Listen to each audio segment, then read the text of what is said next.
नमस्कार, आप देख रहे हैं कैपिटल टीवी बिहार। मैं हूं आपके साथ सृष्टि शा। बिहार की राजनीति में सत्ता परिवर्तन के बाद भी हलचल थमने का नाम नहीं ले रही। मुख्यमंत्री की कुर्सी अब सम्राट चौधरी के पास है, लेकिन राज्य की राजनीति में नीतीश कुमार की सक्रियता अब भी चर्चा का बड़ा विषय बनी हुई है। मुख्यमंत्री पद छोड़ने और राष्ट्रीय राजनीति में नई भूमिका लेने के बाद भी नीतीश कुमार ने साफ संकेत दिया है कि वो बिहार की राजनीति से दूर नहीं होंगे। दूसरी तरफ उनके बेटे निशांत कुमार की बढ़ती सक्रियता ने सियासी गलियारों में नई चर्चा शुरू कर दी है। इसी बीच मोकामा के विधायक अनंत सिंह ने भी जेडीयू की बैठक को लेकर एक बड़ा दावा किया है। अब इन तमाम घटनाओं ने बिहार की राजनीति को और ज्यादा दिलचस्प बना दिया है। तो चलिए जरा विस्तार से जानते हैं क्या है ये पूरी खबर। बिहार में सत्ता बदलते ही सियासत गर्म, सम्राट सीएम नीतीश अब भी एक्टिव, निशांत की एंट्री से बड़ी हलचल, बिहार में नया पावर सेंटर कौन। बिहार के पूर्व मुख्यमंत्री नीतीश कुमार भले ही अब मुख्यमंत्री पद पर ना हो, लेकिन उन्होंने बिहार छोड़ने से साफ साफ इनकार कर दिया है। राजनीति सूत्रों के मुताबिक उन्होंने पार्टी नेताओं और कार्यकर्ताओं से कहा कि वो पटना में रहेंगे, दिल्ली आते जाते रहेंगे, लेकिन बिहार में पूरी तरह से सक्रिय बने रहेंगे। इसका सीधा संदेश ये है कि सत्ता की जिम्मेदारी भले ही अब सम्राट चौधरी के पास हो, वो नए सीएम बन चुके हो, लेकिन संगठन और पार्टी की कमान कहीं ना कहीं अभी भी नीतीश कुमार के हाथ में है। इस पर राजनीतिक जानकार मानते हैं कि बिहार में पहली बार बीजेपी के नेता सम्राट चौधरी मुख्यमंत्री बने हैं।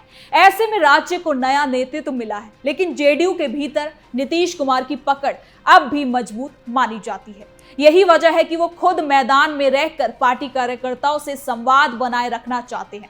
वो नहीं चाहते कि उनके पद छोड़ते ही जेडीयू कमजोर हो जाए या फिर कार्यकर्ताओं में किसी भी तरह का भ्रम फैल जाए।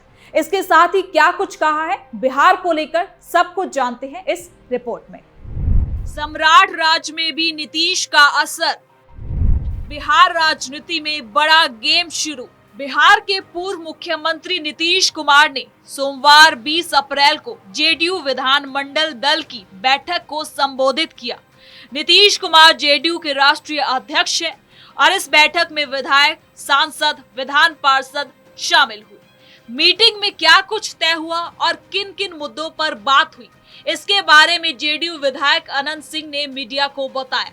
मोकामा से जेडीयू के विधायक अनंत सिंह ने कहा कि नीतीश कुमार ने कहा कि जैसे हम जनता और विधायक के बीच पहले भी रहते थे वैसे ही रहेंगे, काम और ज्यादा होगा। साथ ही विधायकों से कहा कि सभी अपने अपने क्षेत्र का ध्यान दें। सूत्रों के मुताबिक आने वाले समय में नीतीश कुमार बिहार के अलग अलग जिलों का दौरा कर सकते हैं। वो कार्यकर्ताओं से मुलाकात करेंगे, संगठन की स्थिति को समझेंगे और जनता से फीडबैक लेने की कोशिश करेंगे। यही उनकी नई राजनीतिक भूमिका होगी, जिसमें वो सरकार चलाने वाले नेता के बजाय संगठन के संरक्षक और मार्गदर्शक के तौर पर नजर आ सकते हैं। आपको बता दें कि बिहार की राजनीति में ये भी माना जा रहा है कि नीतीश कुमार अब दोहरी भूमिका निभाना चाहते हैं। एक तरफ वो राज्य की राजनीति पर नजर रखेंगे, दूसरी तरफ राष्ट्रीय स्तर पर भी अपनी सक्रियता बनाए रखेंगे। अगर ऐसा होता है तो बिहार की राजनीति में उनका प्रभाव लंबे समय तक बना रह सकता है। तो वहीं अब सबसे ज्यादा चर्चा निशांत कुमार को लेकर हो रही है। लंबे समय तक राजनीति से दूरी बनाए रखने वाले निशांत अब लगातार सक्रिय नजर आ रहे हैं। वो पार्टी दफ्तर पहुंच रहे हैं, नेताओं से मुलाकात कर रहे हैं और कार्यकर्ताओं के साथ संवाद कर रहे हैं। इससे ये चर्चा तेज हो गई है कि क्या बिहार की राजनीति में उन्हें नई भूमिका देने जाने की तैयारी हो रही है। निशांत कुमार की अब तक की छवि शांत और लो प्रोफाइल रही है। अगर उन्हें सक्रिय राजनीति में उतारा जाता है तो जेडीयू के लिए ये बड़ा बदलाव माना जाएगा। जेडीयू के सामने लंबे समय से सबसे बड़ा सवाल उत्तराधिकारी का रहा है। पार्टी की पहचान काफी हद तक नीतीश कुमार के चेहरे पर टिकी रही है। ऐसे में अगर भविष्य के लिए नया चेहरा तैयार करना है तो निशांत कुमार एक स्वाभाविक विकल्प माने जा सकते हैं और यही वजह है कि उनके हर कदम को राजनीतिक नजरिए से देखा जा रहा है। विपक्ष भी इस गतिविधि पर नजर बनाए हुए है। विपक्षी दलों का मानना है कि निशांत कुमार को धीरे धीरे राजनीति में लॉन्च करने की रणनीति बन रही है। अगर ऐसा होता है तो बिहार की राजनीति में परिवारवाद का नया मुद्दा उठ सकता है। हालांकि विपक्ष उसे अभी से उठा रहा है। विपक्ष पहले से ही इस नैरेटिव को तैयार करने की कोशिश में है कि जो दल परिवारवाद के खिलाफ बोलते रहे, अब वही अपने बेटे को आगे बढ़ा रहे हैं। लेकिन गौर करने वाली बात यह है कि अब नीतीश कुमार ने निशांत को पूरी तरह से पार्टी की कोई भी जिम्मेदारी नहीं दी है। बाकी नेताओं की तरह निशांत ने भी बस पार्टी को ज्वाइन किया है। हालांकि जेडीयू के समर्थक और कार्यकर्ता इसे अलग तरीके से देखते हैं। उनका कहना है कि अगर कोई व्यक्ति जनता के बीच काम करना चाहता है और राजनीतिक जिम्मेदारी लेना चाहता है तो उसे परिवारवाद कहकर खारिज नहीं किया जा सकता। उनका कहना है कि आखिरी फैसला जनता करती है, इसलिए किसी भी नए चेहरे को मौका मिलना लोकतांत्रिक प्रक्रिया का हिस्सा है। तो वहीं दूसरी ओर मुख्यमंत्री सम्राट चौधरी के सामने भी बड़ी चुनौती है। उन्हें मुख्यमंत्री पद तो मिल गया है, लेकिन बिहार जैसे बड़े और जटिल राज्य में प्रशासन चलाना आसान नहीं है। बीजेपी और जेडीयू दोनों को साथ लेकर चलना, विकास कार्यों को गति देना, कानून व्यवस्था संभालना और विपक्ष के हमलों का जवाब देना, ये सब उनकी पहली परीक्षा होगी।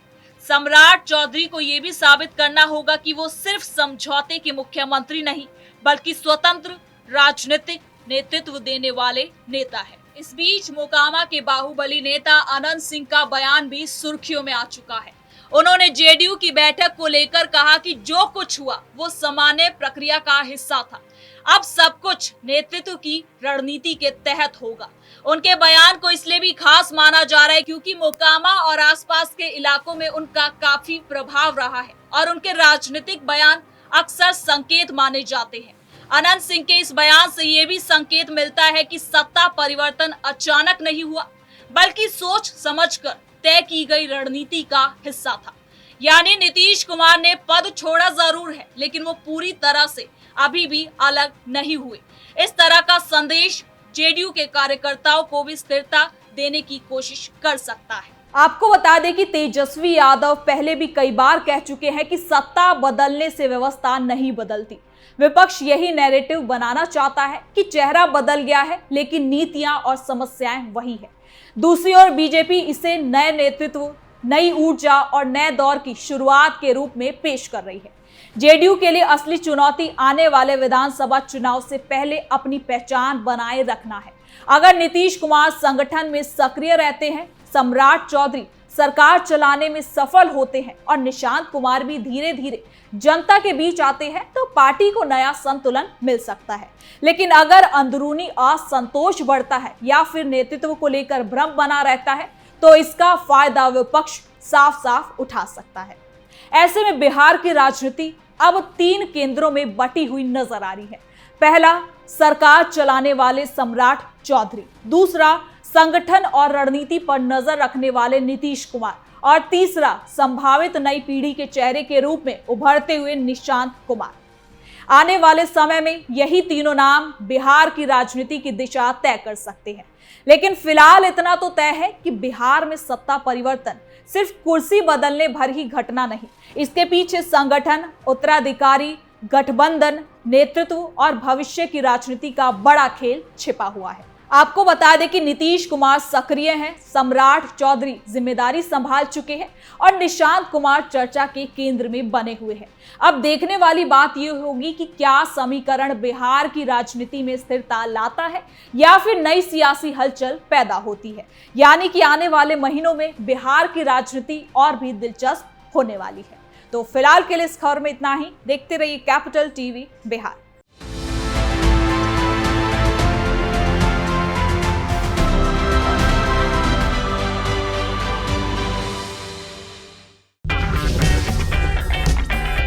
अगर आपको हमारा वीडियो पसंद आया हो तो इसे लाइक करें, हमारे चैनल को सब्सक्राइब करें और हाँ, बेल आइकन दबाना ना भूलें ताकि आप तक हमारे वीडियो की नोटिफिकेशन पहुंचती रहे। आप अपना सुझाव हमें कमेंट बॉक्स में दे सकते हैं। हमारे साथ जुड़ने के लिए शुक्रिया।